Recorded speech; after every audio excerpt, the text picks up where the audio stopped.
जब गैया चराने सब जाते हैं तो गैया चराते कैसे थे, पूरे दिन अब थोड़ी घुमाते रहते थे, जहां पर उन्हें खाने को भोजन मिले गैयाओं को वहां रुक जाते थे और फिर सब बच्चे खेलते थे, अपने साथ अपनी पोटली में अपना खाना लेकर आते थे, बैठकर भोजन करते थे दोपहर का, फिर थोड़ी देर सोते थे, फिर शाम के समय वापस अपने घर लौटते थे। तो ठाकुर जी और सब खेल रहे थे तो अधासुर नामक एक दैत्य, उसने अजगर का रूप बनाया, कंस का भेजा हुआ।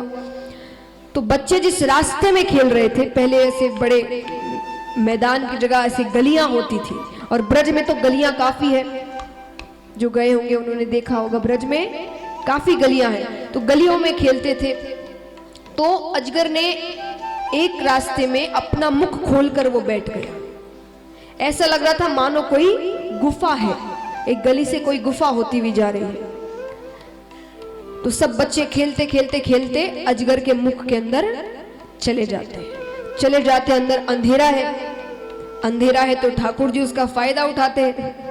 ठाकुर जी अपना आकार बढ़ाना शुरू करते हैं, उन्हें पता है कि ये गुफा नहीं है, और बढ़ाते बढ़ाते बढ़ाते अजगर के पेट को फाड़ते हुए बाहर निकल जाते हैं, उसका उद्धार करते हैं, फिर आकार छोटा कर कर सब बच्चों के साथ खेलते खेलते ही बाहर आ जाते हैं। अब ये अजगर कौन है? ये है कलियुग, यानी संसार। इसमें अगर भगवान को साथ लेकर चलोगे तो बचकर सुरक्षित वापस बाहर आ जाए, और उन्हें अगर बाहर छोड़ दिया तो वो अजगर अपना मुख बंद कर लेगा, फिर बाहर नहीं निकलने देगा। तो ब्रजवासियों ने, ग्वालों ने ठाकुर जी को वो साथ लेकर गए तो सुरक्षित बाहर निकल आए। अब यहाँ पर सब भोजन करने बैठते हैं। अब क्योंकि ठाकुर जी काफी धनवान थे तो वो रोजाना नित्य नए पकवान लेकर आते थे, कभी कुछ बनाकर लाए हैं, कभी कुछ। श्री दामा वो बहुत गरीब थे, इतने कि वो भोजन भी नहीं लाते थे, वो केवल छाछ लेकर आते थे। ठाकुर जी ने कहा कि श्री दामा बड़ा तेज है, हम सबका भोजन तो चख लेता है लेकिन अपनी छाछ हमें कभी नहीं देते, आज तो मैं ये छाछ लेकर रहूंगा। श्री दामा ने विचार किया कि ठाकुर जी दिन भर इतने अच्छे अच्छे पकवान खाते हैं, छाछ जैसी साधारण चीज मैं इन्हें क्यों दूं? तो ये बातें सुनकर श्री दामा उस छाछ को जल्दी जल्दी पीने लगते हैं, पूरा पी लेते हैं, पर उस जल्दी जल्दी के चक्कर में थोड़ी सी छाछ यहां गिर जाती है। ठाकुर जी अपने मुख से उस छाछ को चाटते हैं।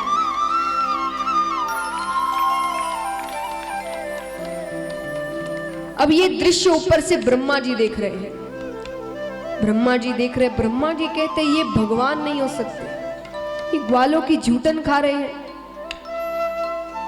ये भगवान नहीं हो सकते। नीचे आते हैं ब्रह्मा जी, अब सब भोजन कर कर सो गए, तो ब्रह्मा जी नीचे आकर जितने ग्वाल वाल थे उन सबको ब्रह्मलोक लेकर आ जाते हैं।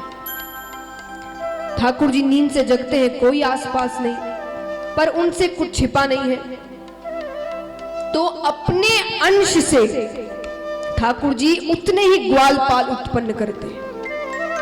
और ये दृश्य वहां के एक सिद्ध ऋषि ने देख लिया दूर से, ठाकुर जी को अपने अंश से ग्वाले प्रकट करते हैं। अब वो जाकर सभी ब्रजवासियों से कहते हैं कि जितने ग्वाले हैं और जितनी गोपियां हैं उन सब का आपस में विवाह करवा, तो सबका एक दूसरे के साथ विवाह हो जाता है। इसके बाद ठाकुर जी ने रास लीला, तो सबका विवाह भगवान से पहले ही हो चुका था, तो रास लीला में कोई प्रक्रिया नहीं है। अब यहां पर महाराज 1 वर्ष बीत जाता है। ब्रह्मा जी ने सोचा जाकर देखते हैं क्या हाल चाल है।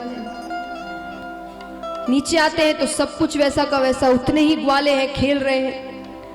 ब्रह्मा जी समझ जाते हैं क्योंकि रचना का कार्य केवल या तो ब्रह्मा जी को है या भगवान विष्णु को है। ब्रह्मा जी ने कार्य किया नहीं, विष्णु भगवान के पास जाते हैं, उनसे क्षमा याचना करते हैं। ठाकुर जी ने कहा मैं सारी गलतियां माफ कर सकता हूं, पर अगर कोई मुझे मेरे भक्त से दूर कर दे उसे मैं माफ नहीं करता। तो ब्रह्मा जी उनके लिए, उन्हें प्रसन्न करने के लिए फिर एक स्तुति करते हैं, उन्हें प्रसन्न करते हैं। सब्सक्राइब करें टोटल भक्ति को। अब हमारे वीडियोस को सबसे पहले देखने के लिए बेल आइकन को दबाना ना भूलें। इस वीडियो को लाइक और शेयर जरूर करें। आप हमारे चैनल को सब्सक्राइब भी कर सकते हैं।